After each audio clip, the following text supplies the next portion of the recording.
you don't know already, then this event tonight is part of 11 events we've decided we put on over the last 2 or 3 weeks and next week as well, which are to do with how we got the vote. There's a programme over there if you want one.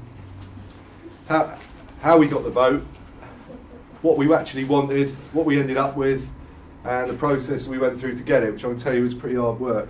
That's what we're going to try and cover tonight, because the idea tonight is we're going to look at the 19th century, well, through into the 20th, and look at the process which got us from the first Reform Act all the way through to the suffragettes, I think, which we're dealing with on Monday. So I'm going to start by looking at a particular period, which is 1830 to 32, and which was like the first major sort of reform since probably the English Civil War.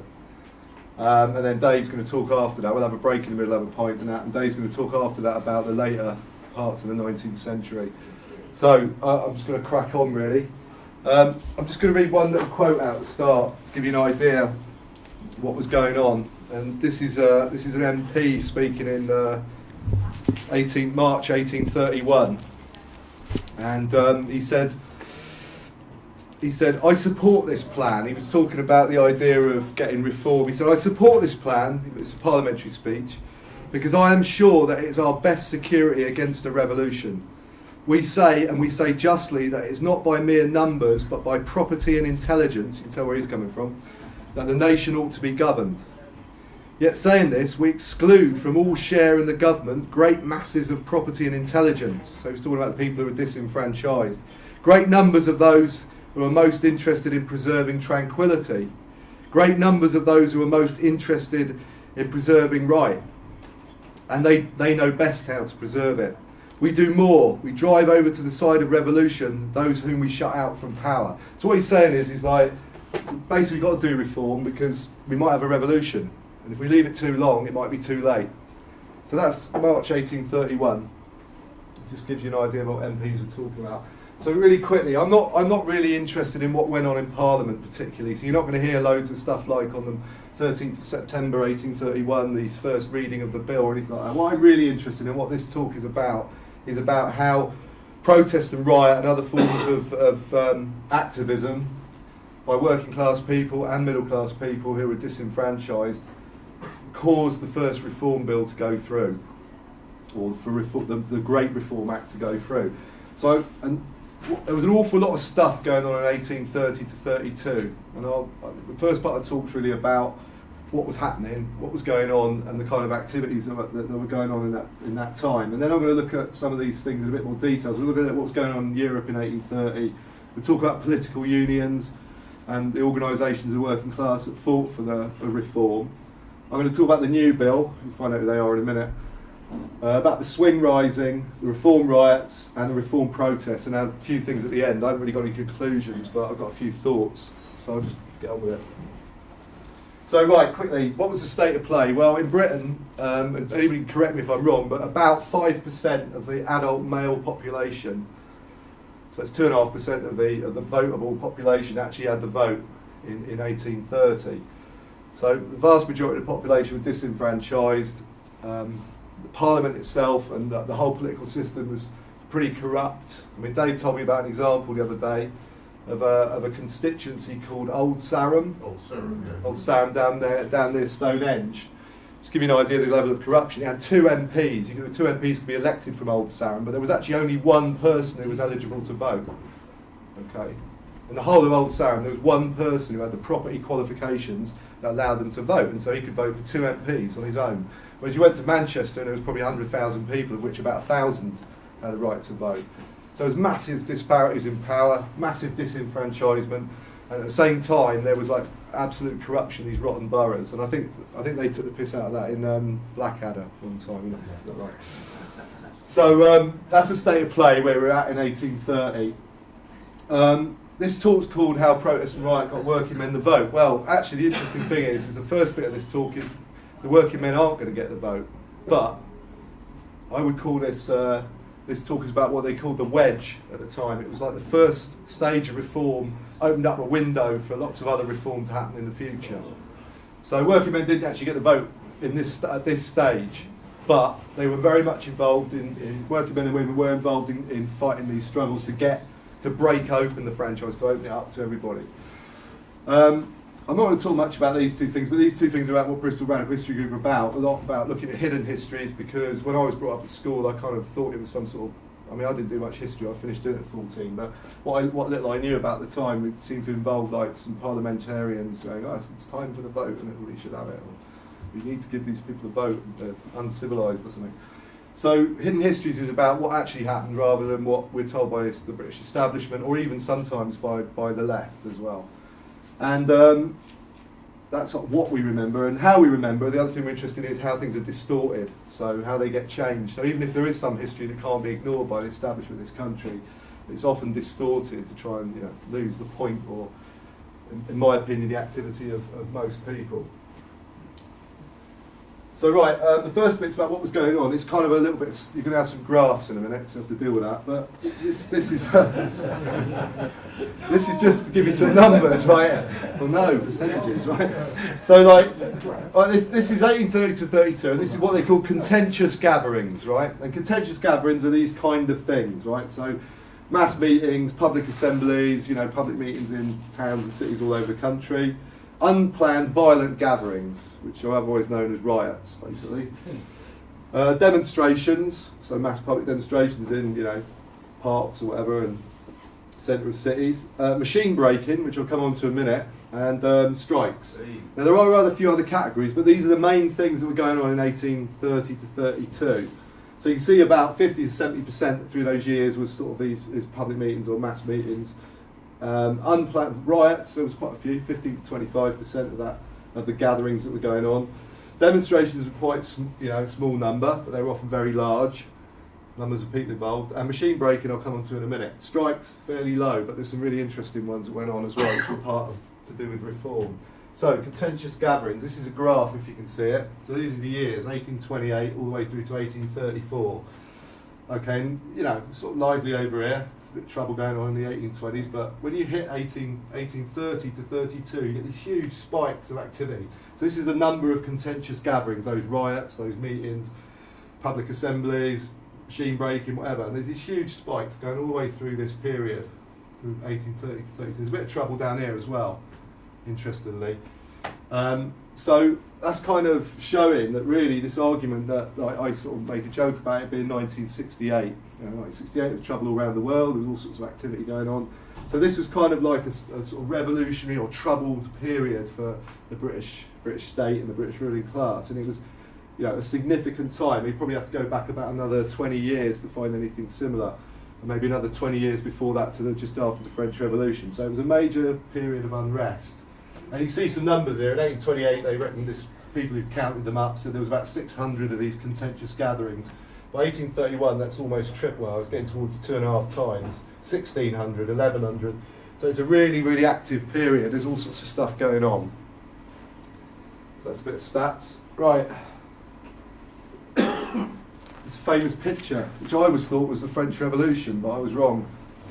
In 1789, it's actually 1830. It's called Liberty Leading the People. It's a famous painting of the French Revolution of 1830. And this event and other events in Western Europe did have a big impact on radicals in Britain. It had an impact on the whole population. It certainly had an impact on the British ruling class at the time. And to give you an idea, I mean, the government at the time, which had pretty much been pretty solid for quite a long time, was a Tory. The Tory administrations had kind of run things all the way through Napoleonic Wars. The Prime Minister was the Duke of Wellington, the Iron Duke. I'll come on to that in a minute as well if you know anything about that. And it was, so they had kind of dominated the Tories for quite a long time, and they were absolutely opposed to reform, to any kind of opening up of the franchise. The kind of things they said was there's going to be anarchy, there'll be revolution, you can't let people do this, they're too stupid, we're the ones who should rule, we're the experts, in fact we have always ruled and we should carry on ruling. And that was their position. Then in I think it was May 1830, a revolution broke out, another revolution. There were several through the 19th century in 1830, in 1848, in 1871 in France. But to give you an idea, it was kind of a pretty exciting year if you were a Republican in Europe, 1830. basically, a revolution broke out in France, 4,000 barricades were set up in Paris, lots of other cities revolted, and they overthrew the Bourbon dynasty, which had been kind of installed after Napoleon. So it was successful at that level. They kind of managed to remove this sort of monarch and institute a constitutional monarchy again. So that revolution, which was pretty bloody but successful, had an impact. That, you know, the knowledge of it coming across just across the channel. To give you an idea, I mean, I've sort of been reading quite a bit about the reaction of British people to that revolution. The radicals thought it was brilliant. The reformers were kind of not sure. But you know, things were going on like in Kent villages, rural labourers were collecting money to give to the families of French revolutionaries who had been killed by the government. So people in Britain are collecting money to give to French revolutionary families because their kids have been killed in this uprising. Which I find that quite surprising, really, because they've been fighting the Napoleonic Wars for 15, 20 years, you know, pretty recently. But people were supporting the French revolutionaries, and it wasn't being supported by nice middle-class types in cities, it was being supported by rural labourers and artisans who were very radical and had been radical since the 1790s after the French Revolution. So France kicks off in May. Just after that, Belgium didn't exist at that stage. It used to be part of Holland, so it was all part of the Dutch Empire. And there was an opera kicked off in Brussels, which was part of Holland, and after the opera a big riot happened, and that eventually led to a kind of revolutionary situation where Belgium seceded from Holland. So there was all sorts of activity, Republican activity going on in Europe, and it did have a big impact on Britain at many levels. At the same time, and also kind of allied to this, in 1830 the reform movement got going again. It had been kind of dormant for a few years. And that reform movement had always been tied into like radicalism after the French Revolution, you know, Republican ideas. And you start to get in early 1830, particularly an acceleration after the French Revolution of May, formation of political unions, and these organisations that were going to fight for the vote for people. And they had various compositions. In the south of England, they tended to be kind of artisans, but also some sort of middle-class types who were disenfranchised as well. As you went towards the north of England, they tended to be more working-class organisations. So they had a sort of, they were cross-class in the south more, but more work-class in the north. And the leadership also was varied. I mean, in some places like in Birmingham, are huge organisations of political unions. I mean, they could pull hundreds of thousands of people onto the street, which is amazing for the time. You think the level of the population. And they, in Birmingham, for example, they were kind of managed by middle-class people, but the constituency kind of kept them under control a little bit. In the north of England, they were led by working-class radicals. Right, so I'll come on to this idea of the window. The window is really when, I'll come on to what happens, but the window is the fact these political unions saw an opportunity in November 1830, because Wellington's government falls, and I'll come on to why Wellington's government, the Tory government, collapsed in November 1830, and the Whigs came to power, and the Whigs had some reformers, MPs, who wanted to extend the franchise and all that. So these political unions saw an opportunity in November 1830 to get involved and start pushing for this reform, you know, for the Reform Act and the opening up of the franchise. Right, I'll come on to the new bill now. They're quite important in all this. 1829, right? This is when, this is actually a picture from, I've cheated a little bit. This is actually 1877. This is the Bristol police training with cutlasses. It says it's the Radical History Group. Is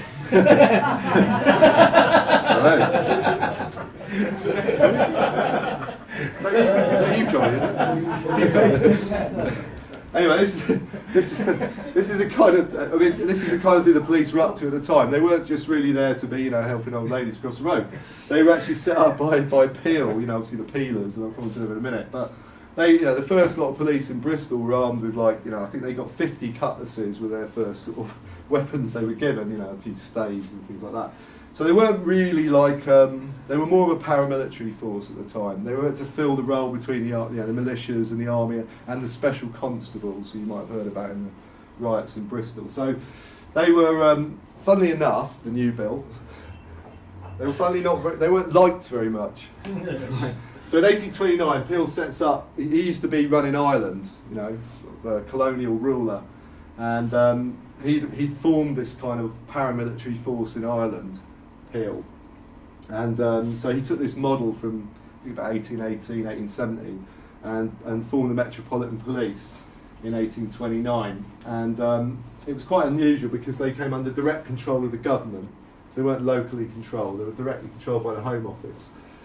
And they got some new names, you know, the New Police, Peel's Bloody Gang, the Blue Devils, the Peelers, the Lobsters. There were a lot of other words they didn't put in the books because I think they were a bit out of order.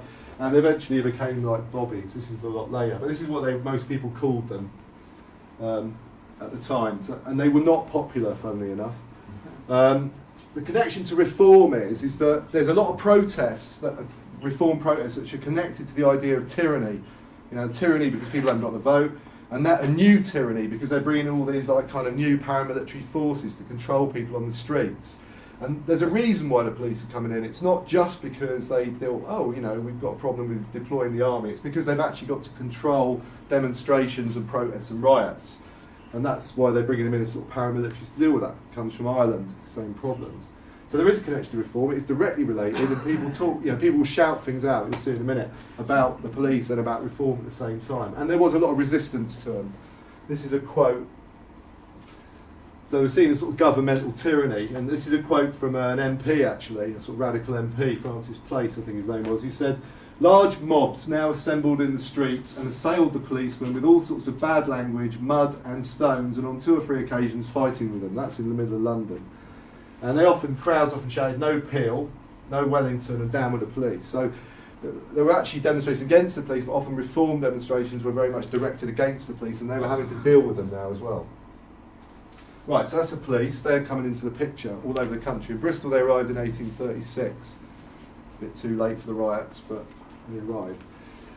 Right, does anybody know what Captain Swing is? Does anyone know anything about Captain Swing? Just check before I rant on. Right, who's Captain Swing? Right, well,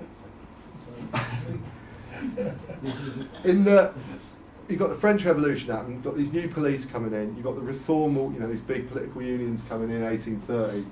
In the summer of 1830 begins one of the biggest uprisings of rural labourers and artisans that Britain had seen, certainly the biggest in the 19th century, and probably one of the biggest ever. And they're called the Swing Riots, or the Swing Rising, or Captain Swing Riots. Captain Swing was like a bit like Ned Ludd from the Luddites. He didn't exist. He's a name. He's a person that the Swing rioters, the rural labourers, made up. They kind of created a leader so that the government and everyone would chase after somebody who didn't exist. You know, which is what the Luddites did as well. So they had a mythical leader called Captain Swing, and they used to write letters threatening landowners with Captain, you know, Swing will get you, or Captain Swing's after you, or whatever. But the Swing riots kick off in the summer of 1830, and they start in Kent.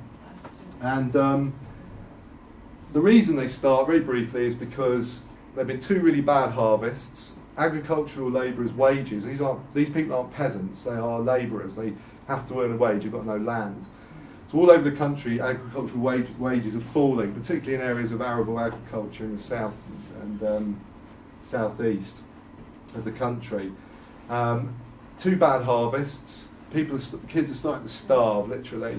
And they've also been really affected by the fact that they bring in mechanisation, threshing machines, or semi-mechanisation, which has been going on for a few years, and that has reduced the amount of work, lowered wages, and made things even worse. So threshing machines and agricultural machinery, you know, when it's not owned, obviously, by the people who work it, is a major deal, but at the time it's reducing wages. It gets to a breaking point in the summer of 1830, and in Kent, swing mobs start to arrive. And what they are is big groups of agricultural labourers and artisans who go round and they basically either extort money from the wealthy, the clergy, the landowners, the local MPs and sort of local government, and they also go around machine breaking, which is why there's that 10% of machine breaking that year. And what you did was it was all done in broad daylight. It was basically people said, well, it's our customary right. You know, if we're being destroyed, if our livelihoods have been destroyed by these machines and by these, you know, by these sort of new mechanisms, then we're going to go around and wreck them. They didn't do it. They did sort of a party thing. So you turn up, sort of 30, 40 people would turn up and tell the landowner and say, well, get your threshing machine out. And he'd go, all right then. They get out and then they kind of have a little ritual and smash it to pieces. So all over the country, it starts in the south, it spreads all the way through West and East Sussex, all the way across to southern England, all goes all the way around London, all the way up to East Anglia. And to give you this actually cartoon is quite interesting because it's in a newspaper or something, and it's kind of there's some swing rioters here wrecking some machines. There's some people guarding a haystack. So one of the other things the swing rioters did was they burned things. So they would send a letter to the landowner, say put the wages up, and if he said no, they would burn their haystacks or burn their buildings down. Huge, massive amount of incendiarism. And these blokes are defending this haystack, and they're going, I don't think Mr. Swing's coming here, and he's shouting fire, it's already on fire. And over here, even more interestingly, is people talking about reform. Okay, there's a kind of debate going on, we should send the army in to crush these swing rioters, and this lot are saying, well, if you do that, there'll be a revolution. So this picture kind of gives you what was going on at the time in Parliament, amongst landowners, amongst the wealthy and the gentry, what was going on amongst the reformers, and I'll just show you some quick figures. You probably can't see them. I'll just give you an idea of what this kind of stuff that the swing rioters were doing. I mean, you can see here, this is from probably about the summer of 1830 through to like January 1831. So there's like 1,300 fires set across the country. Nearly 600 machines and other agricultural machines are broken in public in broad daylight. 102 attempts to rescue protesters from custody, raiding little jails or militia where people held people. 252 attempts to robbery.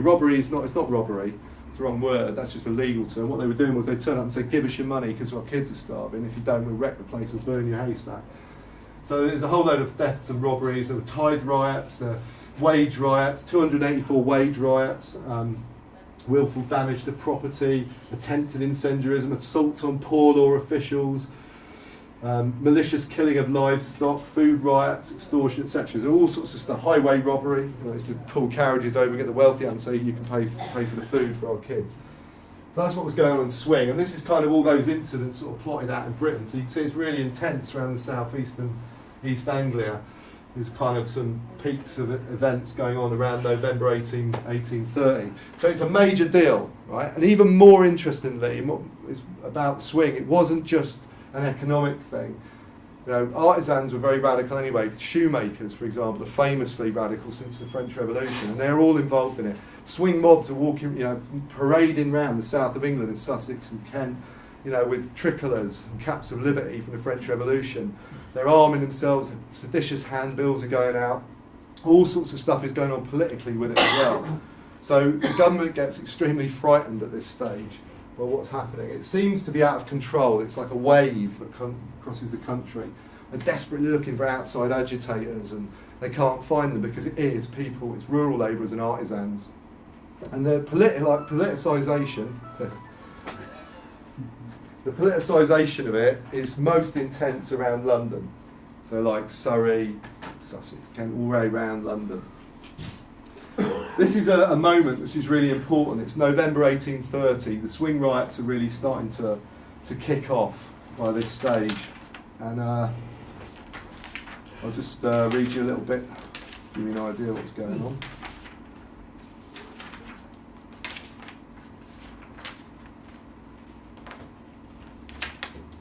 Okay, this is November 1830.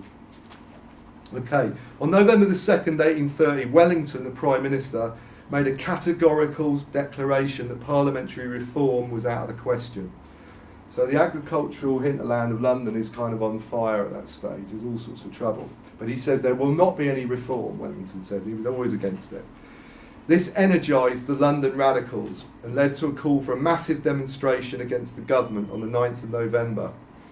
The object of this demonstration by the radicals was to disrupt a visit of Wellington and King William IV. So they kind of meet every year for a banquet at the Guildhall. So the radicals said, right, we're going to stop that. We're going to stop the King meeting the Prime Minister. Never happened before, I don't think, since the English Civil War probably. At that moment of Wellington's statement, Wellington makes a statement, we're not going to have reform, then these radicals call a big demonstration, try and disrupt this banquet. The swing risings were kind of in Kent, and they were sort of just swilling around London. But in the following 2 weeks, after November the 2nd, the swing riots escalated massively, both in quantity and spread, crossing east and west Sussex into Hampshire, Swing letters threatening landlords were appearing in other associated counties. This increased momentum was noted by the authorities. They said the widespread discontent with Wellington's administration, and particularly its position on parliamentary reform, meant there was a reluctance on the part of the rural middle class to join any force that might be ordered to act against the rioters. So basically there's a lot of discontent among the disenfranchised middle classes who make up these kind of special constables and militias, and they're like, I'm not going to go out and stop these swing rioters because I ain't got the vote. So Wellington's losing it. He might have the government, he might have the army, but he's losing the population that might have supported him in the past. Even Tories, you know, they're not happy about it. People who might have supported the Tories and didn't have the vote. So they make attempts to try and form militias. Sometimes there are riots against it. So it's basically going down the pan, the whole thing. And it's at this moment, this quote here, which is good. It's from this moment in the evolution of the revolt that the massive mobilisation of the labourers commenced. So it really gets going after. It's almost like Wellington caused it to get worse by saying there wouldn't be reform. The conjunction of the events in London and those along the London-Hastings Road on the 9th of November appeared to have transformed the rioting into what a military leader said it was an insurrectionary moment. They call off the banquet. The king doesn't meet, you know, the Prime Minister. Wellington can't even, this is, you know, the great hero of Britain, Waterloo, he can't even meet the king because they're too frightened for their safety in London. That's what was happening at that point. A lot of it's to do with swing, the effect of swing as well. I'll just read one more bit out and get on. So when Wellington says, right, we're going to cancel this meeting, this famous banquet we have every year, it really inspired the radicals in London. It inspired a lot of the artisans who were politicised as well. And within a week, Wellington's government had fallen. So this conjunction of like radical demonstrations along with the effective swing had a big part to play in bringing down Wellington's government, ending the Tory rule that had been in play for many years.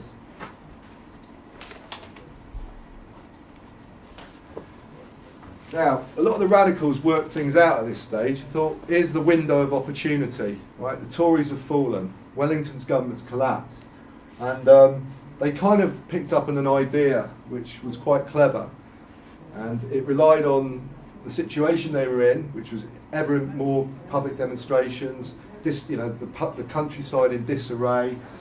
And what they started to do was they thought, this is quite useful, this. If we can threaten governments, even if we're MPs, and even if there is a Whig government, which seemed to be coming to power at that stage, we threaten them with the idea of revolution, they might give us the reform.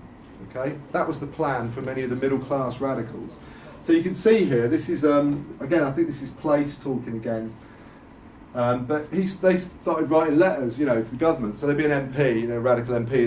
They would write to Wellington or whoever was in government, like the Whig Prime Minister Grey, and they'd say, like, well, if you don't do anything, there's going to be a revolution. And we've got the solution to this problem for you. So they were kind of blackmailing them. So this is a good example. They would write these letters, they would send them personally, and then they would publish them as well. So this is from a letter that was written. There must be a radical change, not a sham reform, but a radical change from the top to the bottom. And this may, if you please, call a revolution. The whole scheme of our government is essentially corrupt, and no corrupt system ever yet reformed itself. If all concession be refused, the people will become outrageous, and no one can tell what may follow. So he's threatening them. He's saying to the government, you don't bring in reform, anything could happen. They will become more and more dissatisfied, and in time they will use force, and after a while they'll win.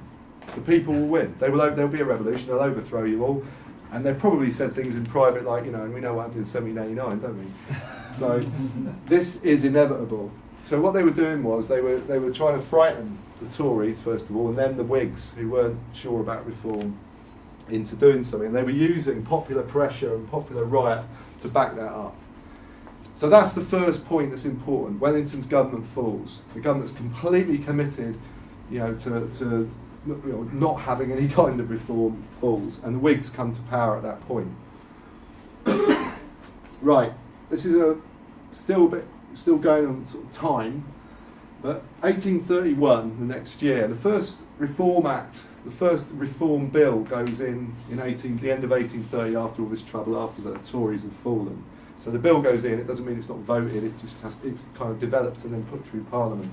And all those threats are lying behind it to get it to go through. Right. At the same time, all sorts of stuff is going on in industrial, early, British industry. I mean, Merthyr Tydfil. I used to know some people from Merthyr Tydfil, and they used to say, if you look at maps from the early 19th century, then the size of the name of Merthyr Tydfil is as big as London. So, because Merthyr Tydfil was such an industrial centre at the time, it was given a typeface as big as London. So it's a really important industrial area. And I won't talk too much about the Merthyr Rising, but basically what happened was there was a very active working class reform movement in the Welsh Valley, particularly in Merthyr. It was very politicised, and it was tied directly into early trade unions and stuff like that. They weren't called trade unions then, sort of different names when they became trade unions after that. And the Merthyr Rising was kind of a mass movement of iron workers and mill workers from Merthyr, who started demonstrating for reform. They would attack houses of anti-reformers, often mostly their bosses, I guess, and Tories in the area. And eventually they sent the troops in against them. They sent a Highland regiment in, of which there were 68 Highlanders were faced off by a crowd. The crowd tried to disarm the Highlanders, and they opened fire and shot 16 or more Merthyr people dead in June 1831. And after that there was a kind of rising. In fact, Merthyr fell under the control of the insurgents for about 3 days after that. So there was major trouble in Wales. There's these kind of semi-insurrectionary moments kicking off here and there. And Merthyr's quite important. What's going on here is that working class are now putting together economic and political demands. Reform demands, the vote, enfranchisement, along with their economic demands of the early trade unions. And this organisation is really important, the National Union of Working Classes, which was formed in 1831 and is probably one of the most radical, the biggest and most radical working class organisation. So they're all in part of this scenario. And then it gets even worse in 1831 for the people who don't want reform, I would argue, because you get a series of reform riots, which we know a bit about in this city. This is a picture of Bristol from October 1831, and you can see, when I looked at it the first time, I said, it's like, we were up at the museum, and somebody said, I think it was the curator or the art curator said, it was chaos, everybody left the city, it was the rich, it was burning, the whole city was burning, the wealthy went off the bath, it was terrible, it was murder, mass destruction, chaos, anarchy. So I said, I looked at it, I said, I probably heard this before of me, but I looked at it, I thought, funny enough, I said, that looks like Baghdad to me, because they look like precision strikes to me, if you look at these things. So I said, what's that? And she said, that's the Bishop's Palace burning, So he said, what's that? That's the new jail burning. And that's the Toll House, and that's Queen's Square, and that's the Mansion House. And I saw it's obviously a crowd went around the city and destroyed the targets that it hated. It didn't burn South Bristol at all, that's where we lived. So the reform riots you've got to be a bit careful about them, because they definitely kicked off because people were pissed off about the fact that the Reform Act had been defeated. Because that act this first reform bill was formed in December 1830. It goes through Parliament. It actually gets through by one vote, I think, and then it was defeated in the House of Lords, an unelected assembly. Of course, the House of Lords was pretty Tory and all that. So there's some trouble in 1830. There's riots, around in 1830. They're going on reform riots, but the really big ones happened just after this bill is defeated in 1831, and it's defeated on the 8th of October. 1831 by the House of Lords. It doesn't go through. In Birmingham there's a demonstration of 100,000 people. They ring the bells all night. There's a quite aggressive demonstration by the reformers, the political unions in Birmingham. In London on the 12th there's somewhere, these figures we don't know, somewhere between 6,000 and 300,000 people demonstrated in London, which you can imagine is probably about the size of the anti-war movement several years ago. And then the major violent riots kick off, and they're all connected with reform to begin with. They're all to do with reform demonstrations because of the defeat of this bill, but then they go off on other agendas as well. Derby, for example, is quite interesting. Most people know about Bristol, but they don't know about Derby or Nottingham. So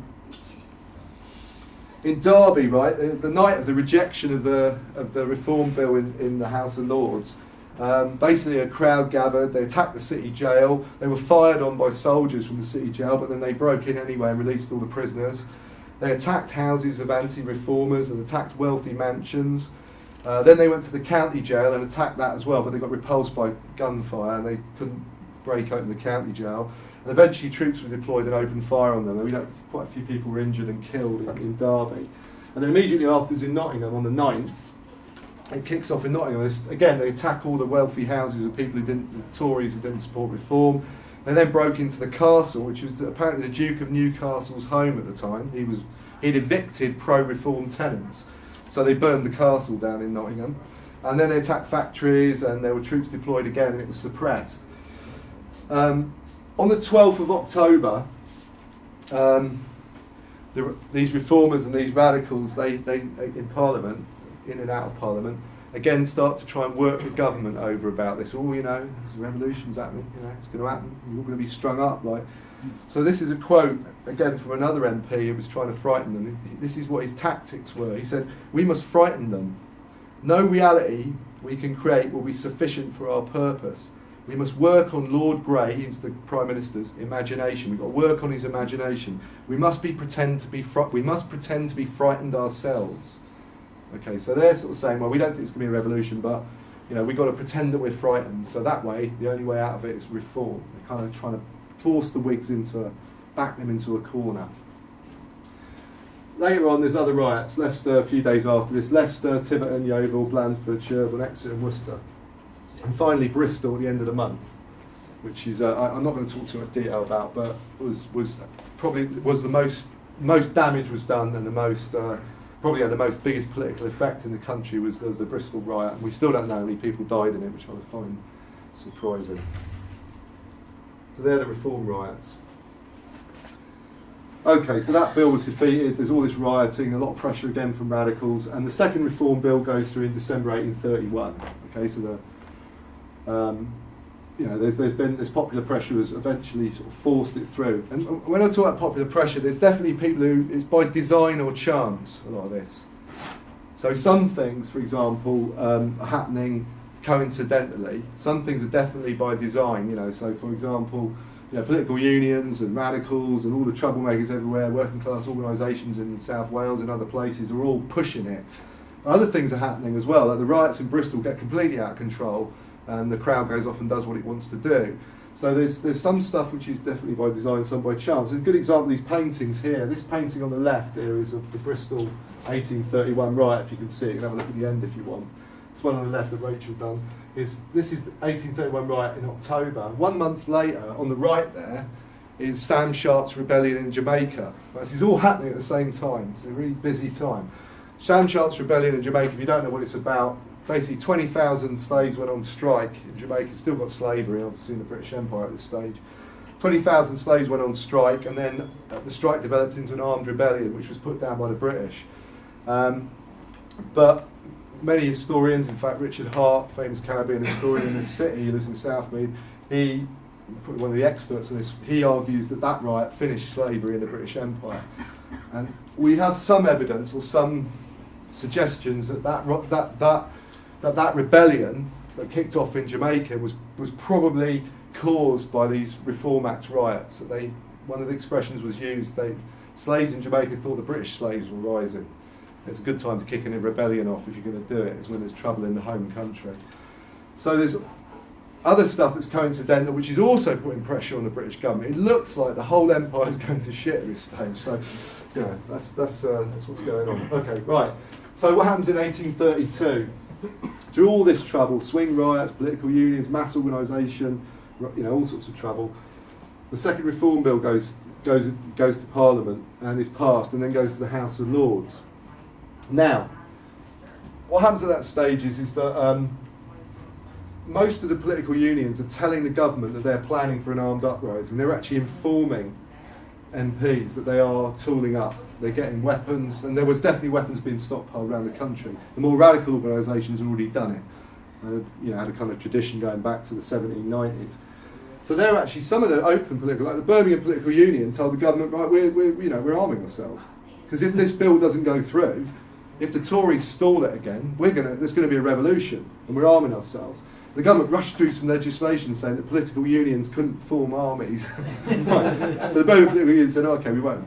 But a lot of the other organisations were. So there's this game being played by the radicals and the revolutionaries. The radicals You know, the reformers are trying to sort of use the threat of all these armed groups and big working class organisations to try and say, well, you know, if you don't do it, you're going to be in all sorts of trouble. And this is a genuine expression that was used. The Tories obstruct this bill, there'll be general rebellion. The Whig Prime Minister, who's caught in the middle of all this, resigns at that point. Grey, he doesn't know what to do, he's caught in the middle of it all, right? So he's, I don't really know politician's name, but he's a bit of a Lib Dem, I guess, or something. But anyway, so he resigns, and there's no government for a while, and the king has to sort of decide, you know, what we're going to do, you know. We've got this reform bill going through, there might be a revolution. The king was definitely frightened, from what evidence we have.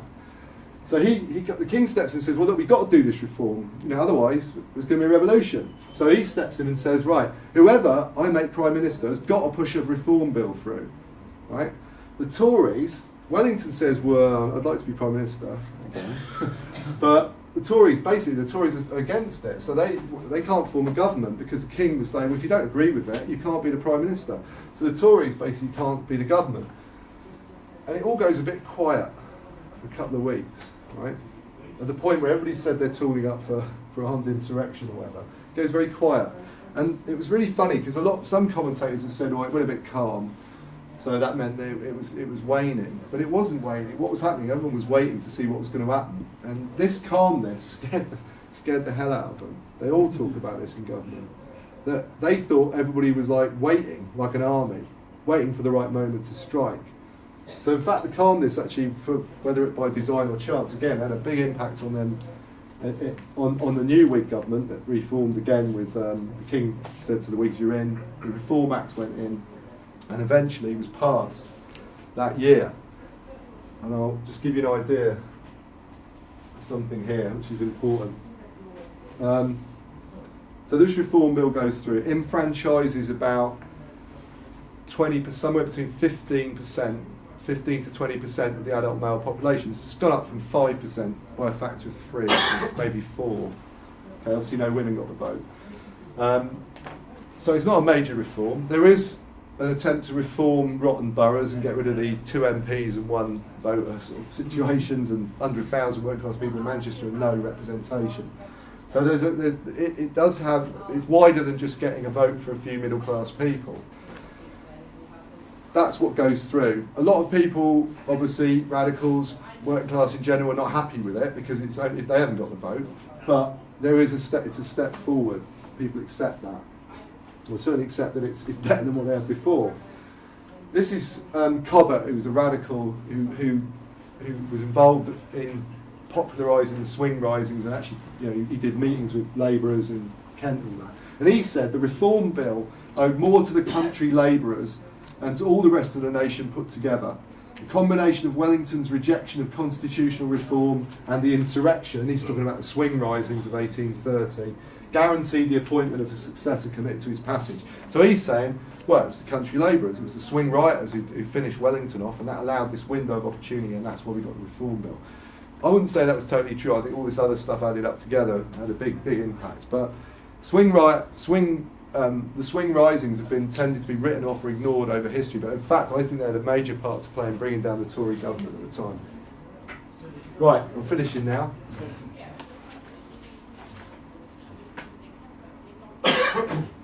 Again, move on, right? Just about right. Okay, so these are some thoughts. I'll try and come out of all this with some just some ideas to think about, which are relevant to definitely relevant to today as well. The first thing is like revolutionaries and reformers. So you can see this relationship between people who actually, you know, in the radical movements, those people who say, well, look, what's the point of all this? What's the point of going for a reform? You know, there were lots of people who were saying things like Thomas Spence, we were talking about last night, Spencean people who said, well, you know, getting political reform is irrelevant because unless you get the land and the property, you dispossess the wealthy of that, they'll control the political parties, and you know, you can have the vote, but you'll be voting for the, you know, different section of the ruling class every you know 5 years or whatever, even if we get the vote. The revolutionaries are saying, no, we've got to overthrow the whole lot, right? Sort of revolutionary model of French revolutionary model. The reformers are sort of saying, you know, no, that's not right, we can do this, we can push this through Parliament, it'll be better. These people are often in the same organisations or they know each other. They have relationships, and the reformers definitely used the threat of revolution to get this bill through. That's a very important bit of history. They used the threat, and the historians have been arguing for 50 years or more about whether it was real or not. We'll come on to this, threat and reality. To give you an idea, a similar situation happened in the 60s with Martin Luther King and Malcolm X, black radicals. Martin Luther King used the same tactics when he was talking to, basically white-dominated government, US government. He said, if you don't deal with us, the non-violent civil disobedience people in the civil rights movement, you'll be dealing with Malcolm X, who definitely isn't into non-violent civil disobedience. He doesn't sit down. They don't sit down, the black radicals in shops trying to do a bit of civil disobedience. They will defend themselves with arms and they will form armies. Martin Luther King used the same tactics that was used in 1830 to frighten the US government and say, look, deal with us, the reasonable people, or you can deal with this if you don't want to deal with us. And so that's kind of what's going on. The question about threat and reality, was there a chance of revolution? Well, the difficulty with revolutions is you can have revolutionary situations, and there was definitely, historians argue it was a revolutionary situation. The question is what's the outcome? And it's very hard to say how revolutions happen. I was saying the other night, in 1789, the French Revolution, a bit of a riot really, that got lively and then got really lively. If they'd failed in 1789, they might have been written off as a bunch of rioters. That'd been the end of them in history. It would have been like, not possible. Revolution in France, ridiculous. So in Britain, it's very hard to say. But I mean, there clearly was there was a threat, a real threat. The question is how much that could have been, turned into something else, and it certainly aided us getting the vote, no question. If there hadn't been that threat, I'm not sure that Reform Act would have gone through at that stage. The problem for the government and the ruling class in Britain, those people who had the vote, the landowners, the gentry, and the new class of capitalists, was that do you repress these things? Do you wade into them with cavalry like they did in Bristol, like they did at Peterloo, and they cut everybody down? Do you use violent repression, or do you go down the route that these people are saying, which is like give them a bit of reforms? And there was a big debate. I mean, Wellington, wanted to cut the swing rioters down. He wanted to send the army in, and he did to a certain extent do that. So there was this tension in the Tory party and the ruling class in general. It was like, what do we do? Do we crush them, or do we give them some few sweets or something? And this is something you need to think about, because this happens quite a lot in these situations. And you could argue in poll tax, for example, that they'd crushed it. Would that have made things worse or better for the government at that stage? If they'd really gone in hard, or perhaps the inner city riots of the early 80s and started shooting people, what would have happened? So it's a dangerous thing. They were really caught up in it, didn't know what to do.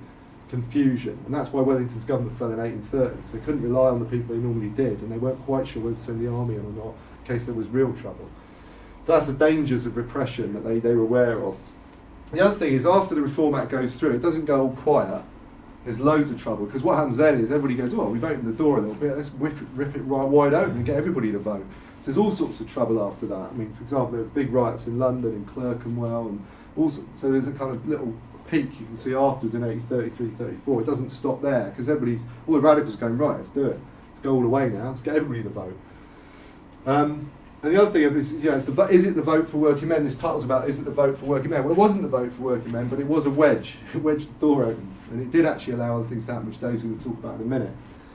And finally, it was the point where mass political protest becomes really organised and enters a stage of British history. I mean that in the sense that there was all different forms. It went away from riot, not totally, but riot became less popular, and there was big organisations now, the idea of mass political protest.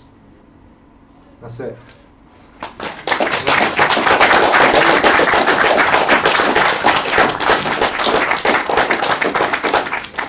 Should we have a break and get a drink? No, you're happy to take any questions. All right, any questions, Al? Oh, sorry.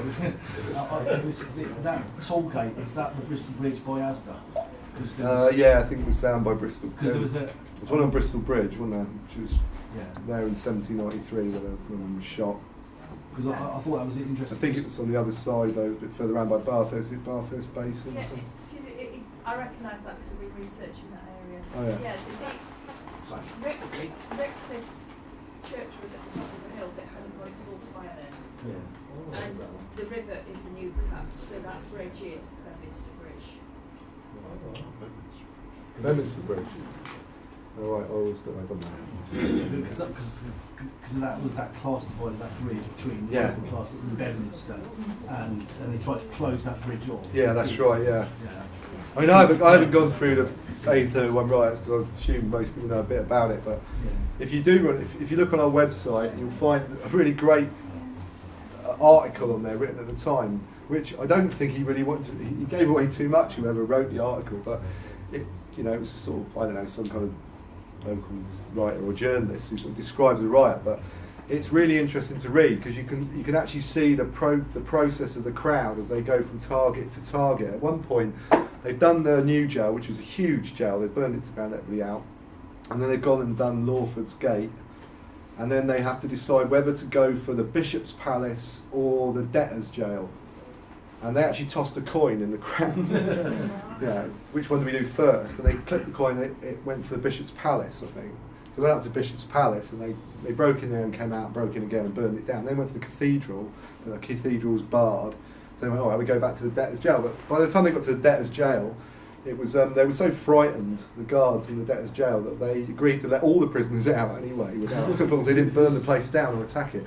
So they released all the prisoners from Debtors' Jail. So it's really worth reading on the website just to get an idea about what the crowd was thinking. Because they traverse the city, they're not like let's burn where we are. They attack these targets systematically through the day. And interestingly, it's on a Sunday that it happens. On Saturday there's trouble when the speaker from the House of Lords comes into town, attack him, and there's trouble in Queen's Square and all that. But it's a Sunday morning, and I always thought the riot happened at night, but it was actually 6 o'clock Sunday morning when basically the large working class crowds turned up. Because they didn't work, they worked on Saturday. And that's when all the hammers arrive, which we carry on our walks, to break the prison zone, which they took from Ackerman's Iron Foundry. So on Sundays, when it really kicks off, that's when they do all this real destruction over the city, and it's systematic, and it goes on all day in broad daylight. So it's these pictures at night are kind of not always quite, well, they were kind of accurate because it went on Sunday night, but it did happen during the day as well. Bristol Riot's really interesting. It's got various agendas operating in it, which riots usually have. What sort of armies were these rioters up against? I mean, what was the army sort of constructed of, and and I suppose how, going back to Spencer's, how sort of corruptible were they? Well, that's a good question. I mean, I'd say the period where the British Army and, well, say that first of all the Navy was probably most susceptible to it was actually after the French Revolution. The British Navy was well, I mean, I think in the Fleet Mutiny in 1797, they go through the bunks of some of the sailors who'd been mutinied. It was a huge mutiny. They find Tom Paine in there and things like that, people reading all this stuff. So I think the Navy was dodgy at that point. I think the soldiers were probably most dodgy after the Napoleonic War, because loads of them, came back, and there was a lot of unrest between 1816 and 1819 connected to Luddism and all sorts of stuff like that. So I think the soldiers were seen as a bit unreliable after the Napoleonic War. At this stage, they probably demobilised a lot, hugely, since the Napoleonic War. So you probably had more not a conscript, well, not so much of a conscript army. But really what I'm saying is I don't know. The general strategy would be to not use local troops. Yeah. And I mean, your example of that was the Merthyr Rising, where they got a Scots regiment in. So, no, I mean, if you're going to do it, you don't want to. Yeah. That would take It's a militia, wasn't it? Merthyr? No, they used to use militia to put down civil insurrection in different days, right? Like the Bristol Bridge riot, we used the Hereford militia. And the thing about the militia as well is you could pay to get out of it. So a lot of the people who were quite well to do and did have the vote would pay to get out of it and pay for substitutes, and therefore that wasn't respected either. No. The militia, a lot of them would shoot high or would refuse to shoot. And they try and form these militias, don't they? I mean, they kind of call them into being there's a really good example in, I think it's Blagdon, or, I've got it wrong. It is Blagdon, I think. And when the swing riots were racing across southern England in 1830, what would happen is that swing letters would appear first, and then burning, and then the swing mobs. And there would be mobs coming from Kent. They would be where you lived, be Somerset rural labourers would be having a go. So it was kind of this weird thing. You could sort of, it was like a sort of, you know when you get a tsunami and the sea goes out, you know, the first letters arrive, and then, oh, bloody hell, you know, it'd be like consternation because it was happening. There'd be this process. There'd be like racing across the country, and the reason is because it was travelling by the speed of mouth. You know, speed people could walk to market and stuff like that. So in Somerset, they've got a long time before, you know, this stuff arrives.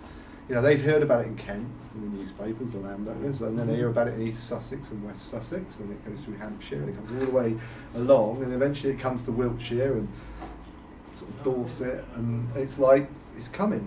This tsunami, this wave is coming. So they try and raise militias, and one of the places they tried to raise one, I think it's Blagdon, and what they would do is they call a meeting and try and kind of conscript everybody in the town or the village or whatever into this militia to deal with the swing rioters, who were not coming from they were telling everybody they were coming, they were Wiltshire lot coming, but it wouldn't have been. It was people in Somerset who would have been doing it, because people would meet and then information would travel and they go, oh, let's do it, time to do the threshing machines, you know. And they tried to do that in Blagdon. It was a massive riot because people didn't want to join a militia, and that happened quite a lot at that time. You know, they couldn't raise militias against swing rioters. It was a real problem because people, you know, rejected it. I think Steve's right. They kind of relied on, weren't they? But then people didn't do it. They didn't want to do it. They agreed with them. You know, in Blagdon there was a huge riot. They wrecked the poor house, or it was the poor law place, and burned a couple of things down. But so the militia was like sort of unreliable, and that's what Wellington was faced with a little bit. You know, because if you want to put down these, he was actually riding around his horse trying to cut people down at one point, Wellington, and other landlords, you know, with their kind of gentry. But you know, did they bring the army in? Couldn't rely on the militias. Do they bring the army in? That was the problem. And if you bring the army in, it's getting a little bit. These people are running around with tricolours and flags of liberty. You know, it could get a bit lively. Rog, at the end of 1831, you were saying when Grey resigned, and the Whigs were chucked in there by King Billy. Yeah. So what was the kind of period of time between Grey's resignation? Was it just him resigning, or was it like all of the of the cabinet, if you like, all of his people actually followed him? I And think what was the main point again is what was the state of the communication between people that wanted to agitate and people that wanted to overthrow? And surely that would have been a perfect point to actually, you know, to get a forward charge of everybody together to... Yeah, well, that's the strange thing, because you would have said that's the point where if you were going to launch a revolution, that was the right point, where you had the king causing chaos, because he was saying, you know, to the Tories, you can't go to, I'm not going to put you in government unless you support reform. And then the Whigs going, we don't want to be in this situation anymore, we're fed up with this. We don't want to be seen to be the ones that won't get another Reform Act through, because it's been installed in the House of Lords, you know. That's part of what was going on there. And I think the problem is that you know, as I said, you know, there's all these different groups. I mean, they're not united into one organisation. You know, Birmingham Political Union, you've got Manchester, you know, you've got all these different groups, and they are playing. You know, the Radicals are playing a similar game, and they've got a kind of direct phone line into Parliament, because they've got radical MPs who they're using to frighten other MPs and, you know, Tories and all that. But I don't think they really, at that stage, they saw the confusion and thought, well, this is suiting us.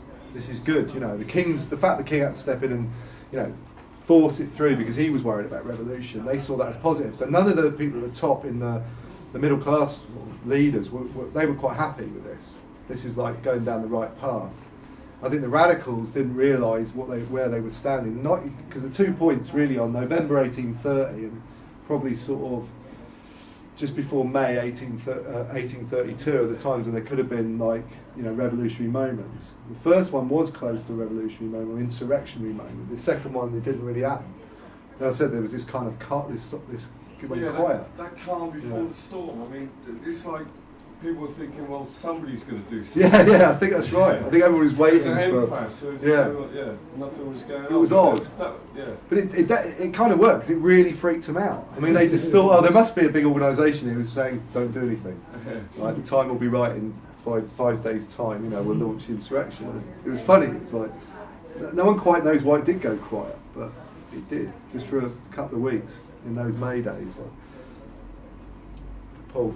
Yeah, just wondered if do you know where the word Tory comes from? A bunch of Irish bandits, isn't it? Yeah, okay. Don't embarrass myself there, like you're more intelligent than what I thought. No, I think Johnny told me. Actually. James the second or Sorry, third, I something like that, yeah. Anyways, Was it Father Temple? don't know. Sorry, Irish bandit. I've got one little query. Do you got any more information on Brunel's collaboration with the In the riot. Yeah. Well, funnily enough, I was down the museum the other day, and they were doing. We were invited to go down Bristol City Museum and do some. You had to bring in like kind of items. It was part of this BBC 100 items sort of Right. history thing. We got invited to go. I go down, so we took the hammers down from we'd made for the Ackerman, from the 8th riot. Luckily, a rioter from 1980 turned up with his mask from the 1980 St Paul's riot and put that in there. They didn't put that on the BBC. But just round the corner, there was a bloke dressed as Brunel, right? And we were all sort of doing the stuff about riots and stuff like that. And I saw this bloke dressed as Brunel, so I thought, I got to do it. So I went, there was a load of people around him, and he was going, yeah, so I built this bridge and stuff. And so I went out and said, oh, mate, like that, and his big top hat on and that. I was like, oh, mate, like, didn't I see you in that riot? Like that. And he went, and he knew the history, he sort of, oh yeah, he said, everybody looked round, and he went like, yes, I was helping people save furniture from burning houses, he said to me. And I said, yeah, that's what we said as well, we were looters. So I said, oh, you were a looter, mate. He said, no, I was a special constable. He got really annoyed. Like, I was a special constable and all this. Like, and I was going like, yeah, right. I wish I'd said that when I was nicked and all that. And he was he got really sad. He said, I'm not talking to you anymore. The kids were already annoyed. Going, oh, this is great. So I don't know. Yeah, he was supposedly a special constable, and he supposedly rescued things from rich people's houses. But I don't know what he was up to really. You get overtime. I don't know. It's probably lively, wouldn't it? Right, we have a drink. Yeah. Well, Well, That's all right.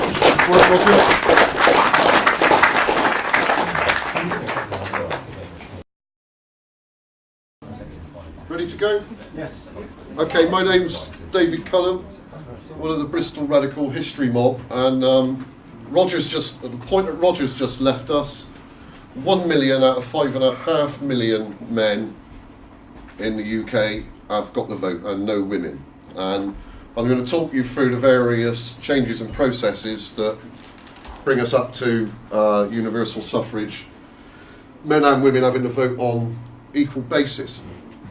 And we decided late last year that we were going to do an election special. And we obviously knew there was a general election coming, and we were going to look at the history of elections and the electoral process and what elections mean. And we thought an important part of that was an exploration of the various changes, how we got from no one having the vote to everyone having the vote, and how was that achieved, and what went on. And the Bristol Radical History approach to doing these things, well, let's get some speakers along who can tell us about it. People who are working in this field, who know about the various reforms and the various changes, and who can give us a really interesting talk about it. So we're sat in a meeting, Bristol Radical History Group. Do we know anyone? Can we think of anyone working on those things? Well, no one could think of anyone offhand. So I said, well, I'll tell you what I'll do.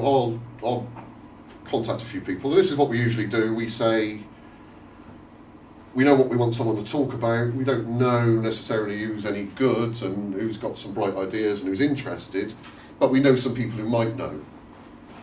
So I took on the task of finding some speakers to come and talk about, not the 1832 Reform Act, but the 1867, the 1884, 1918, 1928 Reform Acts that really bring the vote to the people in this country. So I happen to know the past 3 editors of Labour History Review. Which you think, well, that's, So I emailed them, partly to get some speakers for the Chartist thing we did last week, but also said to them, if you know anyone who's doing interesting work, postgraduates you know about, anyone doing any work on these electoral reform and the development of the franchise in the UK, can you please put them in touch with us? And usually that does the trick for us. If we don't know somebody, we know somebody who knows somebody, and you end up, you've got six or seven speakers who are potentially interested in doing it, and you work on the timings, and you might get 2 or 3, and you get some really good people along. But we find absolutely nobody who's working on the later Reform Acts and the process of reform and the development of franchise. You know, and my contacts at Labour History Review said, well, can't really think of anybody. I'll think about it for you, I'll get in touch. So what we've ended up with is I've had to do a quick piece of work and do some reading around and come up with something to tell the story. And I think this is the first time it's happened that we've had something, you know, a big serious subject we want to cover, and we've not been able to find an active practicing historian at all, let alone one who can't make it tonight, so I'm having to do something. But and that just struck me as an interesting phenomenon, that there's work on the 1867 Reform Act, but nothing really in the past 20 or 30 years. And the historiography, or the history of the later Reform Acts is very thin. Again, there's a lot around the suffrage movement in the first decade of the 20th century, but relatively little historical work about the 1918 Electoral Reform Act, which was a response to the suffrage movement, and the subsequent 1828 one. So there's a mystery there, a mystery in history. There must be a history around those issues to be uncovered. But at the moment it appears nobody's particularly interested in covering it. And I suppose that's, you know, an interesting thing about these particular issues. Okay, so Roger's left us with this 1 million male voters out of a population of 11 or 12 million in the country. And there are 4 subsequent Reform Acts following 1832 which extend the franchise to the franchise we've got now. Strictly speaking, we don't get the current franchise until 1969, which is when they reduced the voting age from 21 to 18. But by 1828, everyone over the age of 21 who meets a fairly straightforward residence qualification, you have to have lived long enough in an area to get on the electoral register, and be over 21, you can vote. So there's 1867, the Second Great Reform Act. There's 1884, the Representation of Peoples Act. There's an Electoral Reform Act in 1918 and an Electoral Reform Act in 1828. And I mean, what we were hoping and what we're wanting to know about is what was the popular pressure, what was the... we're sort of led to believe, aren't we, and it's come out, it came out in the Archers last night. They stuck in one of these conversations that they stick in when something's happening, where they're arguing in the pub about it's really important to vote. People sacrifice their lives so you can vote. Well, that woman went under a horse. But I'm not sure who else sacrificed their life so we could vote. But that woman did go under a horse, I suppose. Emily Davidson. Yeah, yeah. And so there's this idea that us getting the vote has been the product of great sacrifice, and that we should therefore use that vote, and we're morally obliged to because of the great sacrifices of our predecessors who fought for it. And I mean, it has been a cursory look at the material, because there isn't very much material. I'm finding it difficult to make that stand up, that there was a huge amount of sacrifice involved in us getting the vote, and people fought for it. Women certainly did, or a group of women certainly did.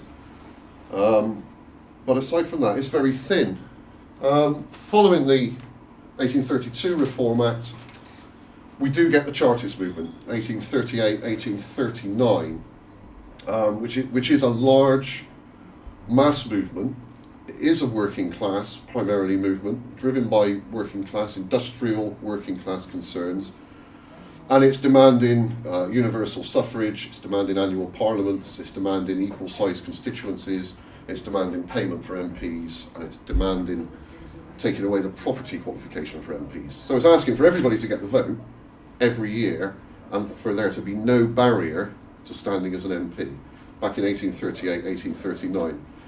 Mass petition of 1 million signatures presented to Downing Street, enormous demonstrations, armed risings in Newport, and the Chartist movement sort of fizzles out after 38, 39. None of its demands are being met. The government's showing no signs whatsoever of extending the franchise. It's more interested in repealing the Corn Laws, and those sorts of things. And so the Chartist movement basically gets nowhere in achieving any of its 6 demands, the universal suffrage, the annual parliaments, etc.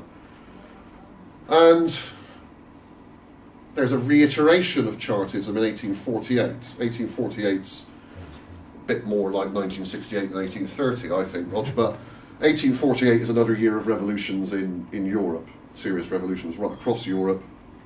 And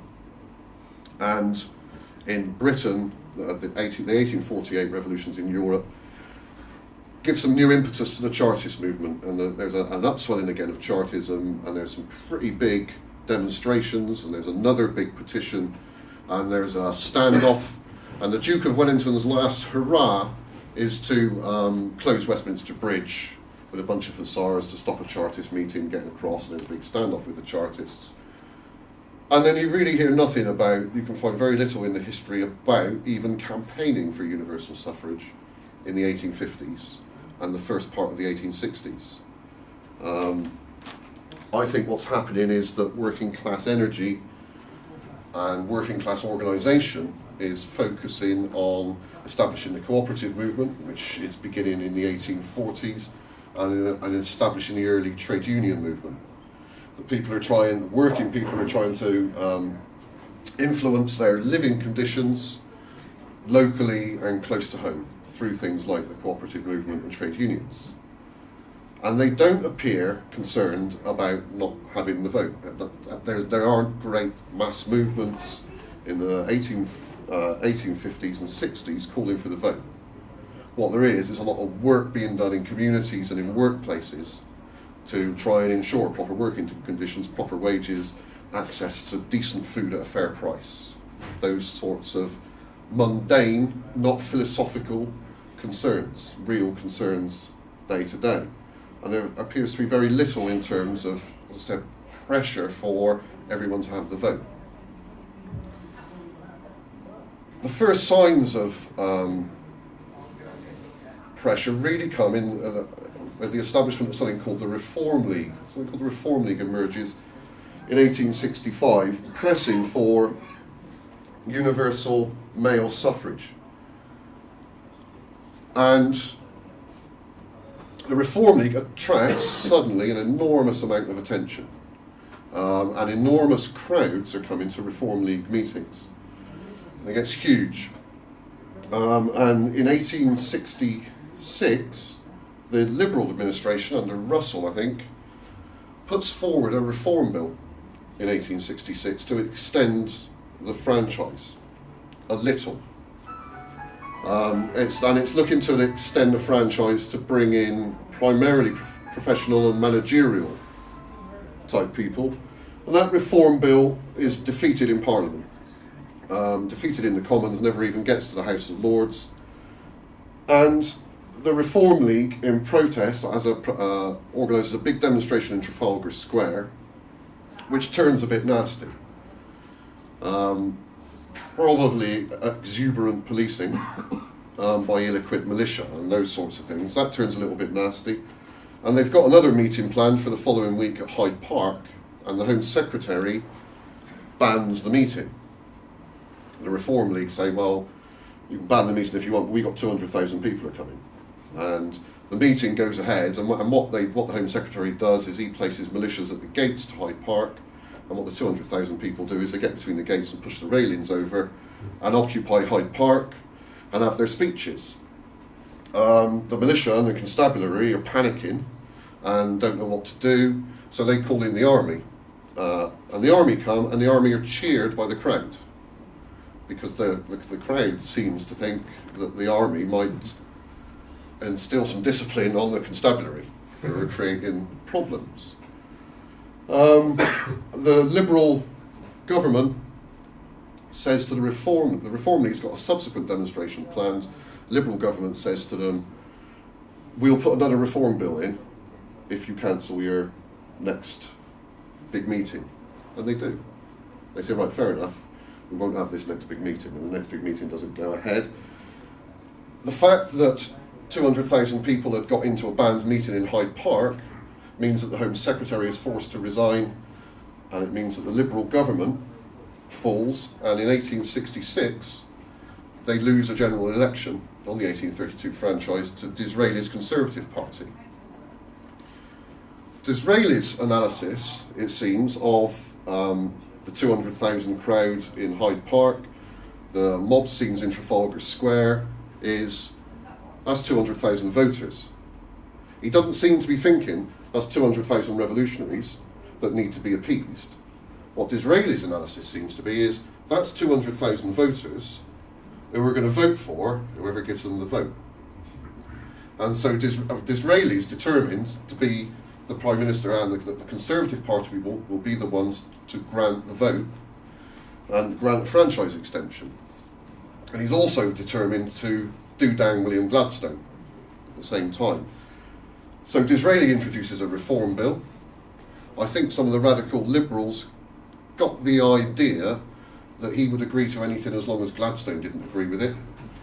And you end up with a very radical bill in 1867,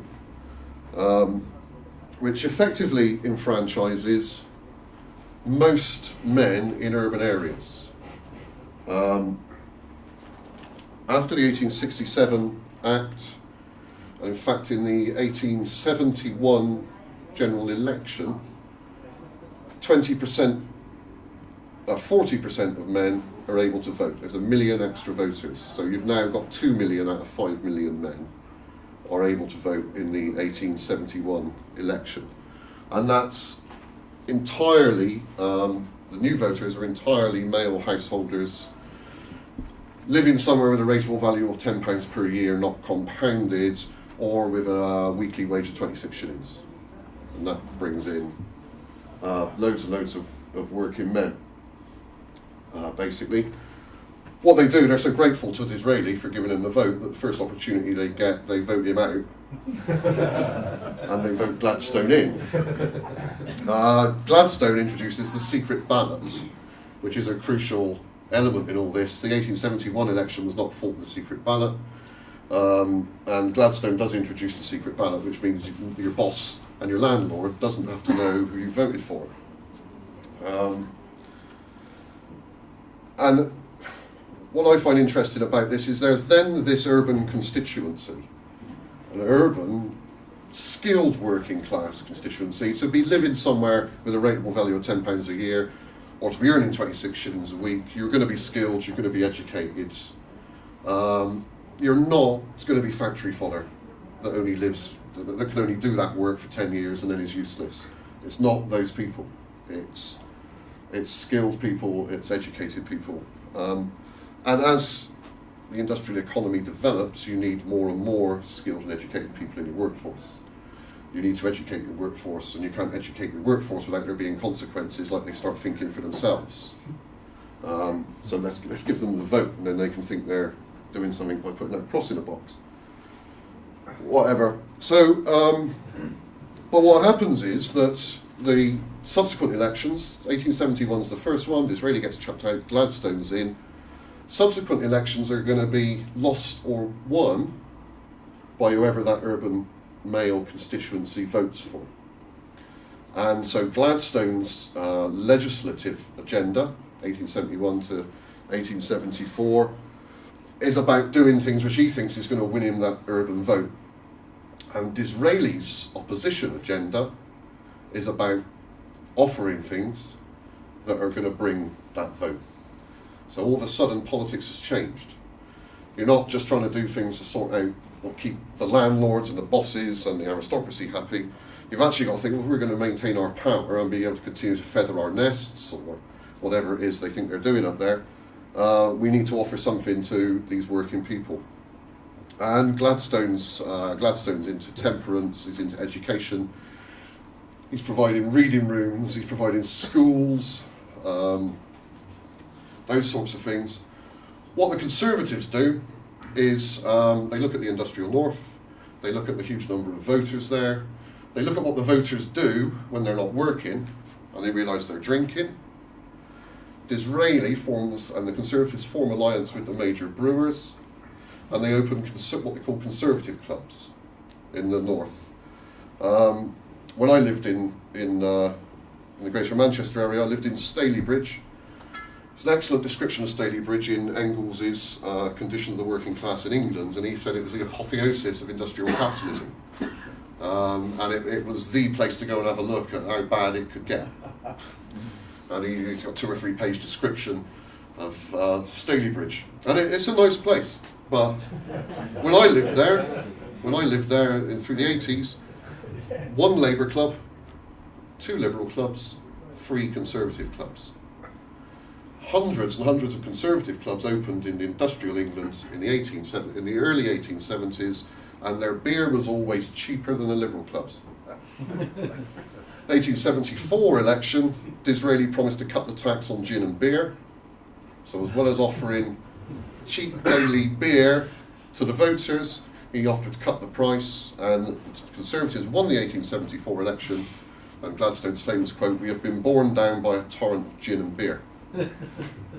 Now, if you don't already know how cynical the Conservative Party is, you just have to look at that strategy. Totally cynical. It's the formation of that grand alliance between the Conservative Party and the brewers, tranquilising the working class. It's getting their money back off them, And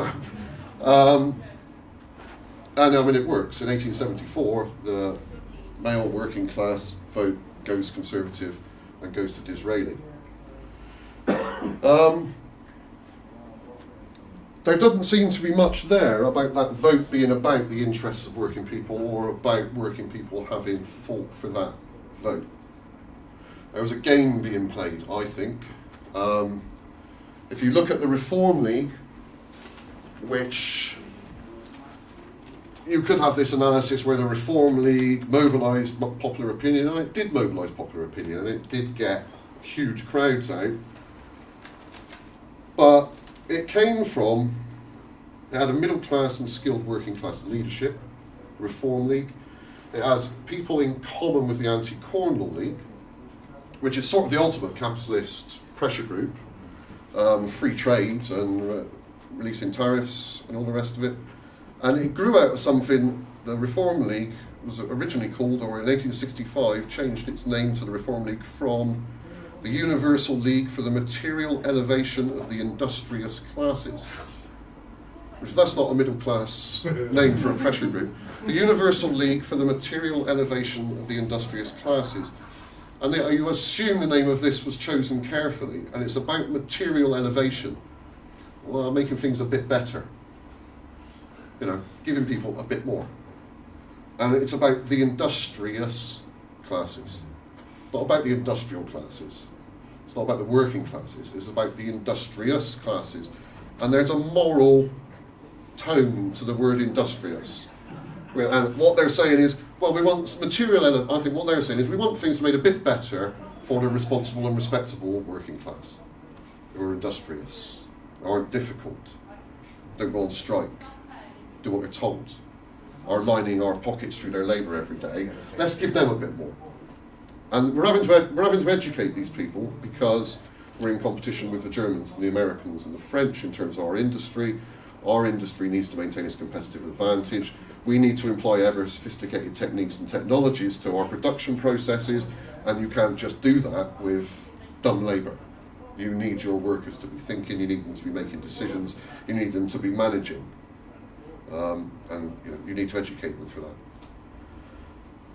It's interesting to think this 1867 thing gave the vote to the industrial working class mostly. Still only 40% of men have got the vote. And I was just pondering, looking at this, how many people who signed the Chartist petition in 1838 to get male suffrage would have even been alive in 1867 to enjoy the vote.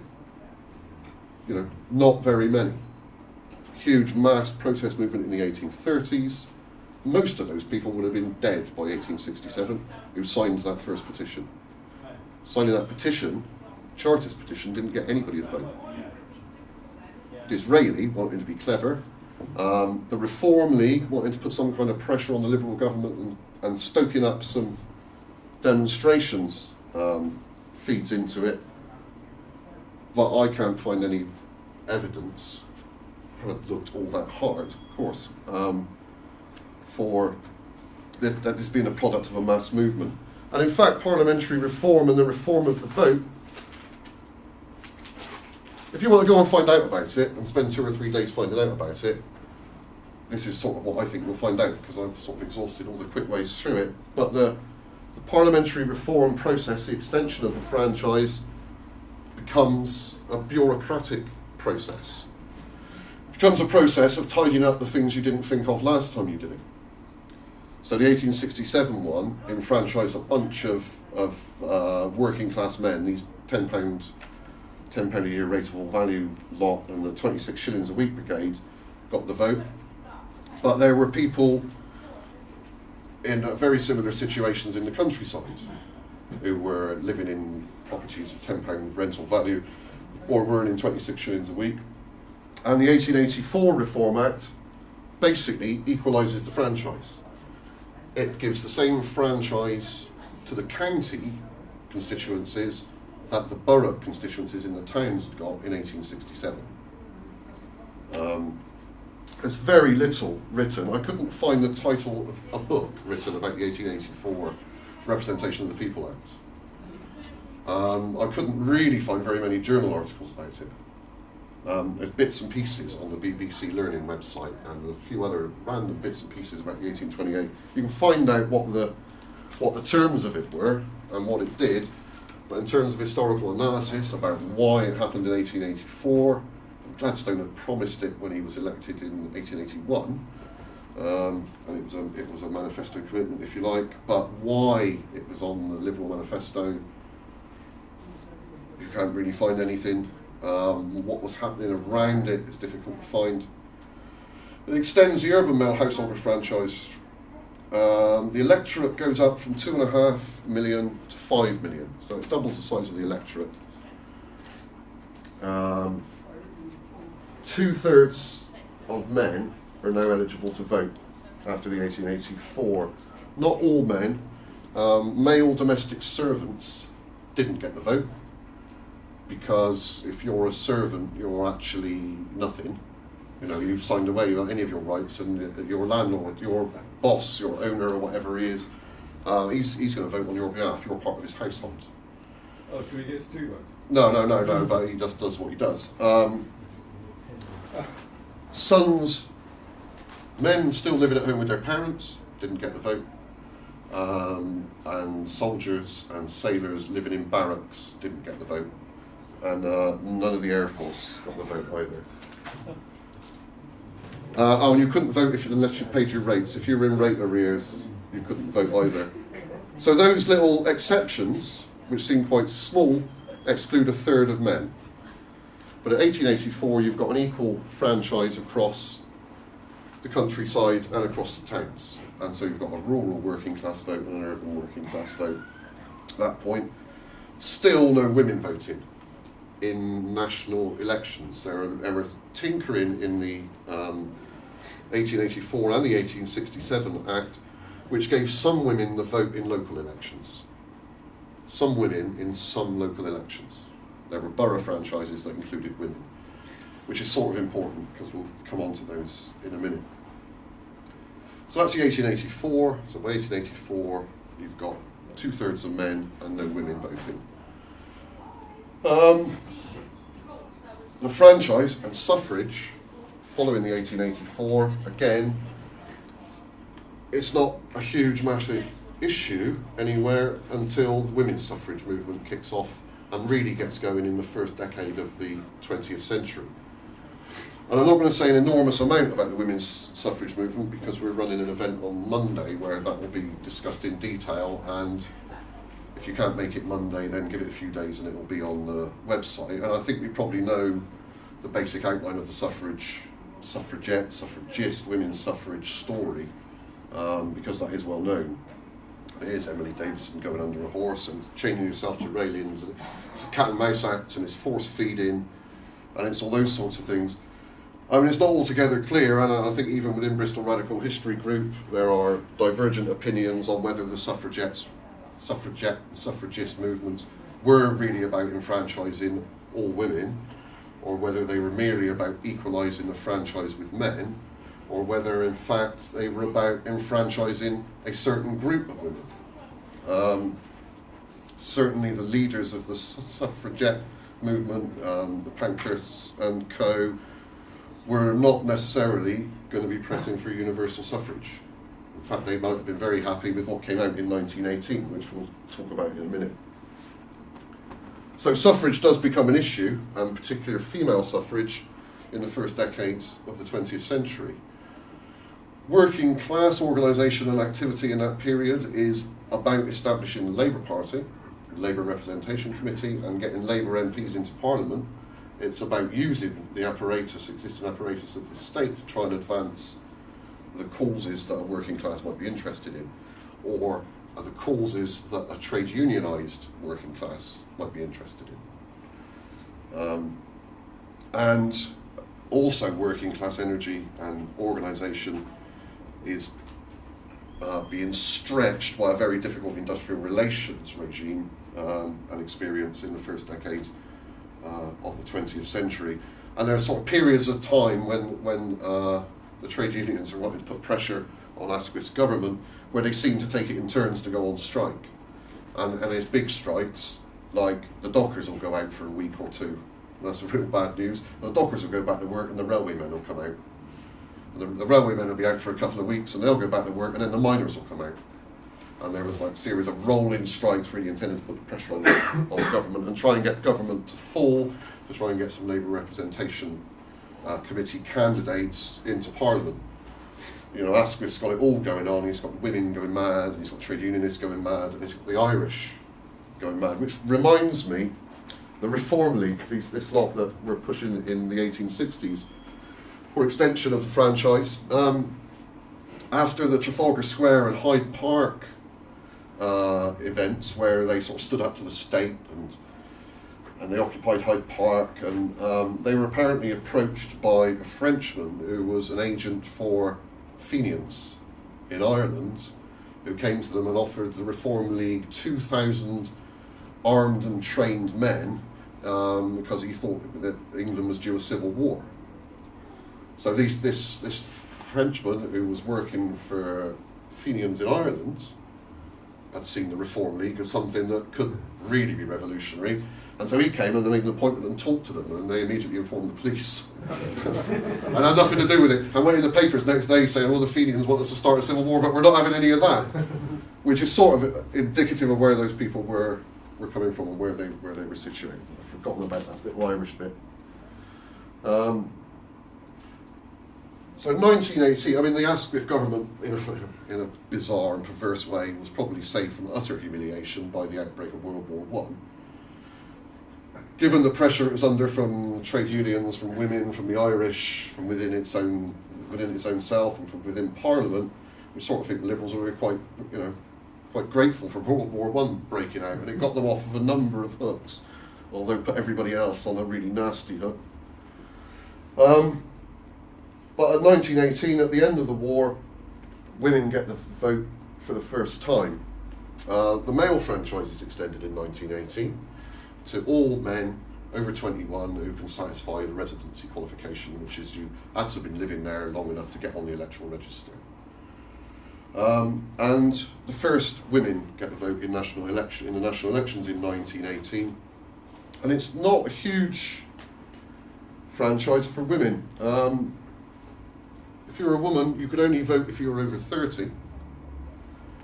There was a property qualification attached to that, or you could be the wife of a local government elector with a property qualification on it, or you could be a local government elector yourself. So if you already had the franchise in your local elections from the 67 and 84 reforms as a woman, which usually meant you were a widow of a businessman and you were still running his business. So there's a very limited number of women. I think about a fifth of women got the vote in 1918. And I think in the popular imagination, 1918 is the point at which we got votes for women. Well, no, 1918 is the point at which we got votes for some women, and in which women were able to be elected to Parliament. So although not all women could vote, women could stand and become an MP, and indeed did. In 1921, the first woman, I think, was elected to Parliament. So is that a fifth of women over 30? No, the ones that are over 30 and that can vote count for a fifth of all the women that might have voted. So there's another, when you count up all the women who got the vote in 1918, there was another 80% who didn't get the vote. I think the most common occupation for women in 1918 was domestic servant, and we weren't going to give women servants the vote, that's for sure. But that all gets tidied up basically in 1928. And there's another, again, in terms of the historiography and what you can find out about it if you think you're interested. Let's go and see what the 1928 Reform Act had to say. Well, you'll struggle to find any commentary or analysis of it by any recent historian at all. But what the 1928 one did was said, well, if you're over 21 and you can get your name on the electoral register, you can vote, man or woman. And so that's where, in a way, that story ends. 1928, men and women have got the suffrage on equal basis. There's no property qualification, there's no earnings qualification. If you can get to the polling station, you've got your name on the list, you can put your cross in the box in a secret ballot, and you can vote. So it's a long old journey, it's 100 years. It's 100 years from Roger's wedge getting driven in 1832 through till 1928. There's another election in 1929, so there's a 1929 election that's the first one with that franchise. And this just sort of all raised to just doing this little bit of work to try and put together a bit of a talk for you people tonight. It raises some questions for me about, well, how important was the vote to working people? And it seems to me in the late 19th century, well, the vote was less important to working people than the trade unions and the cooperative movement. And also less important than trying to get someone in Parliament who can represent you whether you voted for them or not. The Labour Representation Committee was set up with still quite a limited male franchise. And you can look at, and I was shocked at these figures, to be honest. So in 1867 we get the Second Reform Act, extends the franchise to working men in urban areas. We get an election in 1868, turnout 68.5%. So a third of the people, newly enfranchised voters, who'd had the franchise for less than a year, only a third of them stayed at home and didn't vote. Only 2/3 of them voted. The 1885 election, which was the first election fought on the new franchise from 1884, 81.2%. 1 in 5 people stayed at home. 1918, I'm sure I know the answer to this, is an anomaly because 57.2% of the electorate voted. Now, I think that's mostly because they were still stuck in, a lot of them were still stuck in France and in the army and were unable to get back and vote. But the 1929 election, 76.3% of people voted. So that's the one. 1928 is when everybody gets the vote. And right from the very beginning of universal suffrage in this country, you've had a quarter of people who are saying, I can't be bothered. I'm not going to vote. They were there, and they saw it all, and they lived through the franchise extension, and we'll stay at home. 1 in 4 of them stayed at home. 76.3% is exactly the same proportion of the electorate that voted for Margaret Thatcher, that voted in the 1979 general election. So the idea that there's some kind of modern notion of voter apathy, and that we should all be recognising the sacrifices that people made to give us the vote.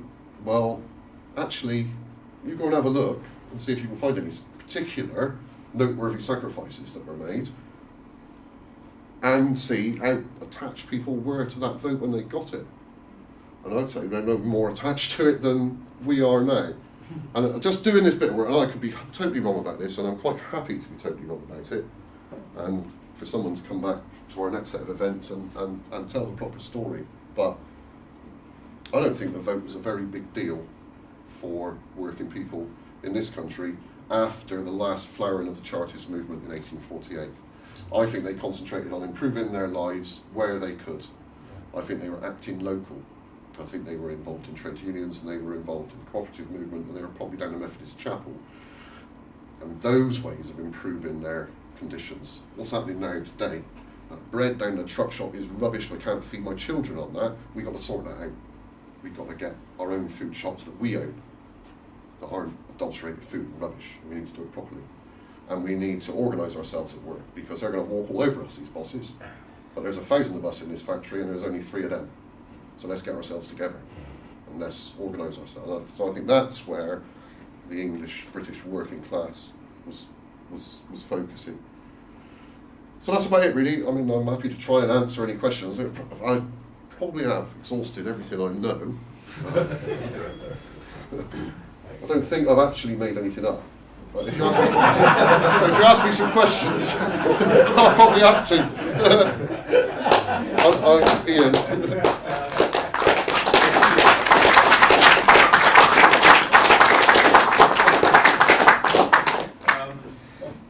Correct me if I'm wrong, but I think there was something you've been missed out a bit, because there was quite a big mass movement in the 20th century to extend the franchise to Irish Catholics in Northern Ireland, which is the civil rights movement in Northern Ireland. Right, yeah, for in sure. 1968, which led to Bloody Sunday, and Yeah, all kind of mess that came after that. And that, that was because, I'm not sure about the details of it, but the Catholics in Northern Ireland didn't have the vote in local elections. Right, yeah, that's probably correct. I mean, there's a Catholic I did think about talking about Catholic emancipation in 1829, which is the point at which Catholics were acknowledged as being able to play a role in the civil society of England and Wales and Scotland, at least. Obviously, conditions in Ireland, particularly Northern Ireland, are predicated rather differently. But yeah, I mean, there was gerrymandering and all sorts of corruption that fed into that civil rights movement, wasn't it? I mean, they made sure there was never enough Catholics in any one constituency to vote to elect a Catholic MP. But it wasn't just, But they actually didn't have the vote as well in local elections. Yeah. Cool. So that, I mean, we need to look at Ireland, don't we, as a radical history group sometime, and that'll be. I've got Alan. Alan's been trying for a little while, unless I've answered it accidentally. I would argue. Yeah. There was very little radical about cooperatives at all, in as much as I regard it as a specialist form of capitalism, where rather than have shareholders, you get free labour. Often you don't pay taxes, and rather like Big Brother, once you've got that skill base and the money to run an organisation, you demutualise. So that explains the personal animosity in cooperatives, in as much as the last man standing gets everything as you demutualise. So it's really a specialist form of capitalism. Yeah. I don't think I was particularly saying that. No. I think I was talking about where working class energy was directed and where its organisation was directed, and that I think it was directed at very local issues, and the cooperative movement was a key way of addressing some of those. And it's certainly an accommodation with capitalism. Yeah. And looking at working class, the development of the working class in England, you can see it as a series of accommodations with capitalism and very few challenges to it. H-boss. Yeah. Wasn't a criticism. Friend there. He was just looking round because he thought I was pointing at someone else. Yeah. This is Ian. The thing is with like Catholics and Protestants is like basically when every revolution happened in Ireland, like when they were trying to throw out the landowners and the landlords and all the rest of it, like the Catholic middle and upper class and the Protestant middle class always conspired against the working class. Anyway, they just basically backed out of revolution, it's sort of like they just went, this is going to affect our sort of interest, sort of like religion was always used as a way to divide the working class, Catholic, Protestant, it doesn't mean a fucking thing, the working class, that is it, that's all that matters, that's all that's fucking important, whatever fucking denomination or whatever, the Anglican fucking church were a fucking real fucking perpetrators of class division, you know. Roger. Yeah. Right, I think, on one level I totally agree with you, you know I do. But on another level, the reality is that if you're being, I agree, I mean, the religion gets in the way, it does confuse it, but it wasn't confusing actually if you were a Catholic in Northern Ireland. Because if that's the tactic that, a group, because I mean, for example, right, the British colonial rule was always involved creating those kind of divisions anyway, and exploiting things that may already be there. So the problem is, it's all very well saying to a Catholic, you're the same as a Protestant, actually, and I think most people know that. But the point is, you say, well, actually, why am I living in a shitty house then? And why can't I get some decent education? Why can't I get the fucking vote? And the loyalist down the road, he fucking does. So that's the problem. It's like you can't just deny it. I mean, you could say it's bollocks because it is, but it's still reality for some people. That's the problem. And of course, that gets turned into a Catholic. Becomes a Catholic culture. Becomes sectarian. Yeah. There's a useful theory, Gramsci, in his prison notebooks. When he was banged up by Mussolini in the early 1920s and he wrote his prison notebooks, he came up with the idea of false consciousness, which I really liked. So Marx is saying when the working class achieves class consciousness and recognises itself as a class with distinct class interests, so it begins to understand when it achieves, it understands it's being exploited, it understands the nature of that exploitation, it can then understand the ways to address that, and then you've got revolutionary potential. And Marx always said class consciousness is crucial to that, and the role of your Marxist organisation is to introduce class consciousness so that people become aware of how they're being exploited. Now, if you're going to educate your workforce to compete and to develop, you're running the risk of class consciousness. And Gramsci identifies this capitalist strategy of false consciousness. And certainly that is about saying, right, you lot are Catholic, you lot are Protestant. They're evil people, those other ones, and getting that into people's minds. It's about media and the messages you give people. Propaganda. Try and get people to think of themselves not as members of a class whose well-being and whose future and whose destiny is tied up with all his fellows and her fellows, sisters and brothers. Get them to think of themselves as individuals whose own destiny is in their own hands. Stop people getting together. Put out the sort of ideas that make it difficult for people to get together. Or freeborn Englishmen, yeah. or an English Defence League, or the same. Yeah, blame it all on immigrants. Yeah. And if you get this idea of false consciousness and see what capitalism's trying to do is prevent you from developing your class consciousness, because that's dangerous to them. Well, how's it going to stop that? It's got to educate you. Capitalism can't survive just on dumb labour. It needs sophisticated labour. And so it's opening people's minds. It has to. So how's it going to stop the formation of class consciousness? And using religious divides is one way of doing it. Yorkshire, Lancashire, but the capitalists love that. Nationalism, racism, people on the phone, media, advertising. It's highly sophisticated these days. I've got Kev, and I've got one there. Well, I'd say coming back on And I've got one there. probably the idea of democracy and the vote is a false consciousness in itself, and picking up what you were saying about this idea that it's like people say more people die per vote. I think often, personally, I've always thought that people are referring to the Second World War, for example, and it's more like defending the right to the vote. So it's people die, seeing Well, I suppose, yeah. possible. But the point is that the end result is the same. Is that you've got this vote which is, to me, fairly worthless in a real sense.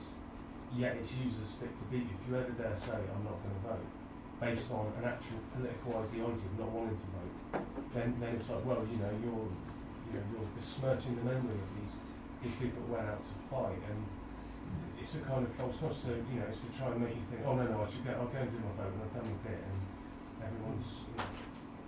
There's only of the 650 constituencies in the United Kingdom that are being fought in the current general election, there are probably only about 100 of them where your vote matters. Where it's going to change, and might change the government, if indeed 100. And when they start doing their polling and looking at who they're going to target, they're targeting very small sections of society, swing voters in key constituencies. It ain't interesting anybody else. Nobody else's vote matters.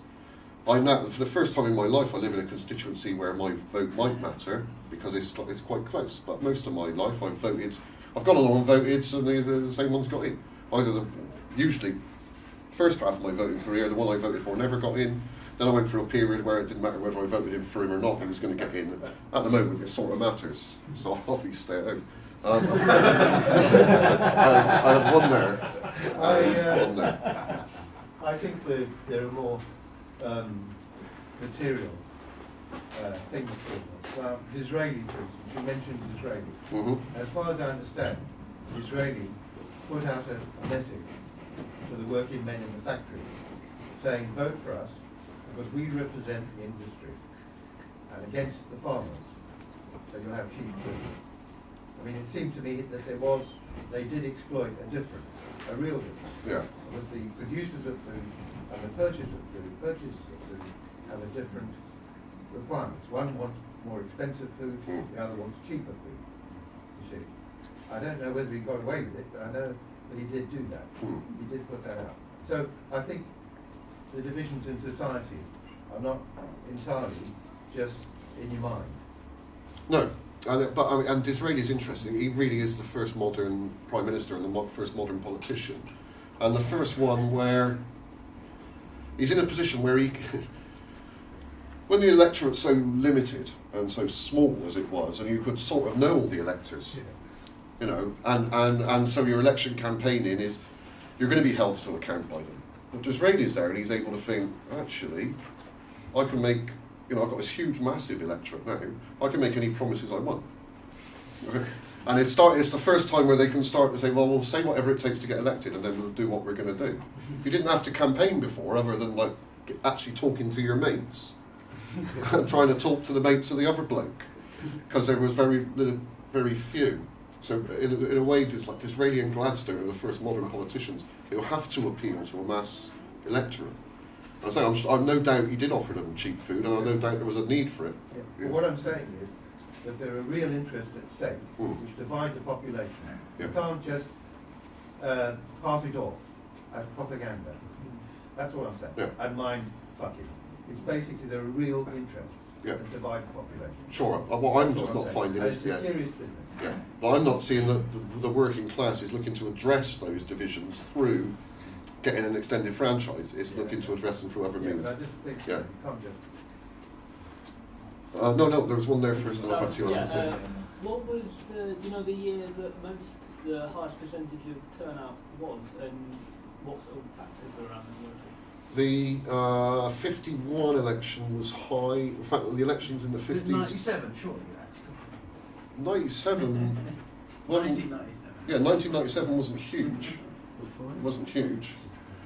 It's up over the 80. It's up over the 80% in the 50s, and I think the 64 general elections up over 80% as well. It was huge in Bristol West. Just to get that twat Waterway Yeah.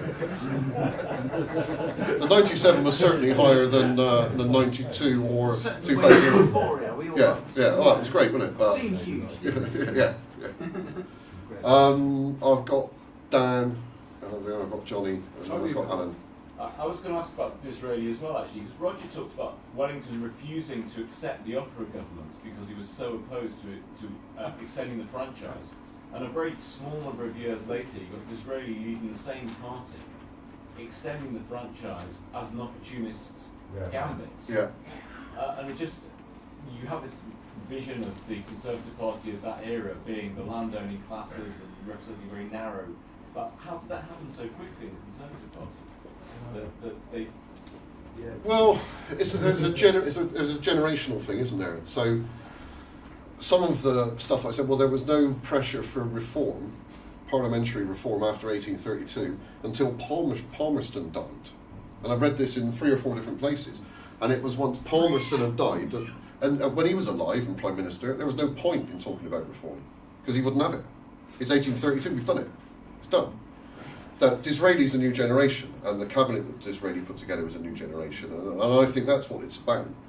You know, the people that were running the country in 1830 had learnt their management craft and their political craft in the 1780s and 1790s, and were aristocratic.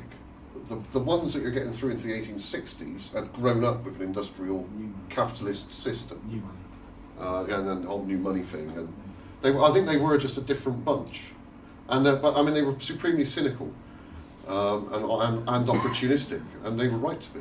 You know, they're still in the game now. The Liberal Party, unless something remarkable happens in the next couple of weeks, have been out of the game. The Conservatives survived it. They're still there. They could be back soon. That 1860 generation coming to a parliament near year. 1860 generation didn't think they would be guillotined either. That was No. the other thing. No.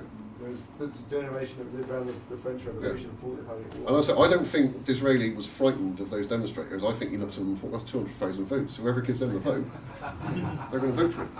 I think that was the difference in outlook. Anything to break up the Gladstone. Yeah. Oh well, anything to upset Gladstone is good. Yeah. Where was the next one? Yeah, Johnny. Got a little bit of difficulty in this one. Does it mean we have to change our mind on the cat's heads? I don't think so. No. I don't know. I'm all clear now. Yeah, good. Cheers. Have you had enough? Is there any more? I can try. I'm enough for questions like the last one. Alan? There's two points. One, I'm wondering whether the 1928 was basically a sop to the general strike. Right. It's getting quiet. And the other thing could be this idea of financial interests and moving in and the corn law and cheaper food. But the thing is that cheaper food didn't actually benefit the lowest class people because the spend handling rate was tied to the price of corn. So as the price of corn went lower, so did the spend handling rate. So it didn't benefit the lowest classes at all. No, quite. Yeah. Yeah, well, the Anti-Corn Law League is, that's a great thing, and you repeal the corn laws. Well, who did that benefit? Well, it didn't benefit anybody in Ireland. No. In fact, it killed a lot of people in Ireland, and the ones it didn't kill, it drove out of Ireland. And, it was a massive boom. The corn laws and the tariff on corn was the symbol, but what it did was it introduced free trade across the colonies for all of our industrial output. 20 million deaths in China, about 14 million in India as well. Yeah. That's what it did. And that was purely about profit, and it's pure, getting more bang for their buck if they can get rid of the corn laws and the associated tariffs. Very bourgeois, very focused campaign, and then you've got the same characters turning up in the Reform League, and you think, well, they just condemned 3 million Irish people to death for transportation 20 years ago. So why do they want the working class to have a vote? Well, they don't particularly. Public relations. Yeah. Well, it's knowing, it's playing the game, isn't it? It's public relations. Yeah. That's all it is. Public relations. Okie dokie. Oh, you had another one, didn't you? Yeah. The Tory party used to be called the Unionist Party. Conservative and Unionist Party, indeed. Is that anything to do with Northern Ireland? Absolutely is. Yeah, absolutely is. It became a Conservative and Unionist Party. Certainly was in the 06 to 11 Liberal administration. It was Conservative and Unionist Party, and there are still Conservative and Unionist MPs. Although not all Conservative MPs are Conservative and Unionists, and I'm not sure what the special cases are, but it's like you sometimes see on the ballot paper, Labour and Cooperative Party. Sometimes you see Labour Party, sometimes they're Labour and Cooperative, and so there's a few hangovers of that Conservative and Unionist thing. But yeah, very strong bond between the Conservative Party and the Unionist Party in Northern because that's what they were called. And there's a clear ideological divide between the Liberals and the Conservatives in the late 19th century as regards their attitude to Ireland as a whole, and in particular Home Rule. Home Rule for Ireland was another great battleground between Liberals and Conservatives in the late 19th and early 20th century. And the Conservatives were always against Home Rule. I forgot it now. Thank goodness for that. You're going to do the announcements for the rest of the week? Yeah, all right, do it really quick. But